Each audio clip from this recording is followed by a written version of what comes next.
In this video, I'm going to present the effects of alcohol on muscle growth and how it affects men and women differently. I'm going to do that by presenting the latest research on the topic, and at the end of the video, I'll provide some practical recommendations. For those that don't know, this is the second episode of the Sisyphus Rock series, where we're looking at practices and lifestyle choices that could hinder your progress and make your efforts at the gym a Sisyphean task. For the first episode and the story of who Sisyphus was, you can check the link on the screen. For the next episodes and more videos packed with a ton of science, info and training, make sure to subscribe to this channel so you don't miss out. Now let's get right to the video. At least 6 studies have investigated the effects of alcohol on muscle protein synthesis and are quite similar in their findings. Alcohol seems to negatively affect muscle growth. The actual question though is how much alcohol affects muscle development and to what degree. To answer that question, we need to see what happened to the participants of this 2014 study of Barr and colleagues. In this study, 8 physically active males completed 3 experimental trials, each one separated by 2 weeks. Each trial included the same workout: 8 sets of 5 repetitions leg extensions at 80% of 1 RM max, followed by 30 minutes continuous cycling at 63% of peak power output, followed by 10 sets of high-intensity 30 seconds intervals at 110 and 50% of peak power output. Immediately and 4 hours post-exercise, subjects consumed either 500 ml of whey protein, alcohol co-ingested with protein, or an energy-matched quantity of carbohydrates, also with alcohol. Measurements of muscle protein synthesis were taken at 2 and 8 hours post-exercise. The results showed a significant reduction in muscle protein synthesis by 37% in the trial that consumed only alcohol with carbs and 24% in the trial that consumed alcohol with protein. This, of course, is a huge decrease in muscle protein synthesis, and a similar trend has been found in more studies that have been done on rodents.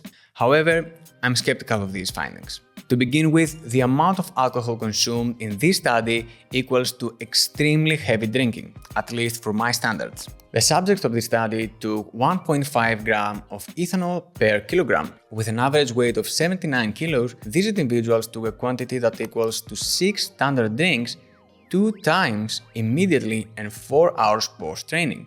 That's around 12 standard drinks. To be honest, I haven't drank that quantity in the past 3 months combined, but I'm pretty sure that even for people that drink regularly, this is something like a bachelor or birthday party's worth of drinks. So we're obviously not talking about a real-life situation here. No one finishes training and immediately drinks 6 beverages and another 6 after 4 hours. So to set the record straight, the results of this study is not that drinking decreases muscle protein synthesis, but that extremely heavy drinking immediately after training, which is something that no one does, decreases muscle protein synthesis. And don't get me wrong, this data add to the literature, but don't provide much of practical knowledge for real life. It seems to me that it would be a lot more interesting for the general population to have a study that investigates whether smaller amounts of 1 or 2 drinks daily for a long period of time would have a negative impact on muscle growth. To my knowledge, there are no such studies yet. However, there are some on different doses of alcohol in relation to testosterone. In a study from 2003, investigators found that light drinking boosted testosterone in males by 17%, while in contrast, a study from 2002 has shown higher doses of alcohol decreased testosterone by 45%. So the dose of alcohol seems to play a big role on its effects on testosterone, and this might also be the case with muscle protein synthesis. However, this seems to only affect men, because in the same 2002 study, drunk women showed 5-fold higher testosterone levels compared to sober control. Authors stated that this happens probably due to alcohol's inhibitory effect specifically on testicular testosterone. In other words, alcohol looks to affect only those who have testicles on this particular matter. And the same thing seems to also happen with muscle protein synthesis. In a 2017 study that investigated heavy drinking immediately post-training on muscle protein synthesis in both males and females, authors stated that although resistance exercise elicited similar mTOR signaling both in men and women, alcohol ingestion seemed to only attenuate mTOR signaling pathway in men. So all this to me seems to suggest that heavy drinking decreases testosterone levels and muscle protein synthesis after a workout in men while it doesn't affect women. Lower levels of alcohol increase testosterone in men, but to my knowledge there are no data on muscle protein synthesis. It is very likely that lower doses of alcohol occasionally would not directly affect muscle development. In addition, heavy drinking has been shown by at least 4 studies to increase cortisol levels in men. Cortisol is one of the most catabolic hormones and for some, the kryptonite of muscles. However, I wasn't able to find studies in women and lower doses of alcohol. So again, these results don't provide much of information for light drinkers. Of course, other factors like dehydration and low quality of sleep that come with alcohol consumption can decrease performance and muscle growth to some degree, and for this reason we could say that alcohol is probably not our friend when it comes to training. However, it all comes down to how much you drink.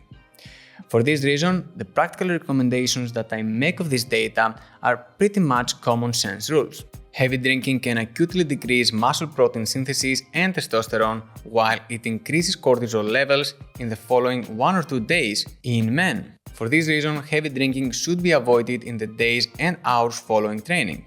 In reality though, if you are a heavy drinker, you might not care that much for muscle development and you probably have a lot more reasons to reduce alcohol than the reduction in muscle growth. For most people, drinking 1 or 2 drinks every now and then will probably have zero impact on your muscle growth, and research shows that it would probably have a good impact on your health.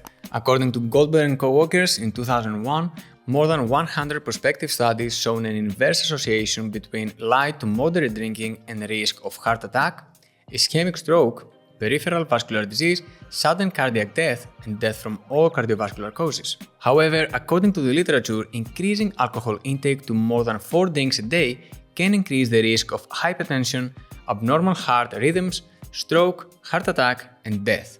So, as with most things in life, everything in moderation.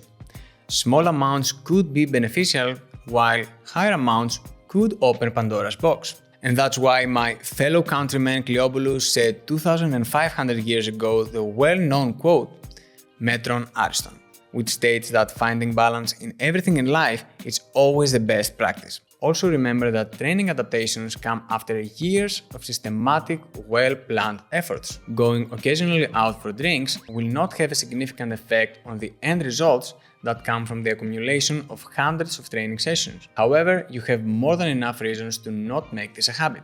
So that was the video guys, and before you crack open a bottle, if you liked it, help me grow this channel by liking and subscribing. Thanks for watching and I'll see you all next time. Yiannis!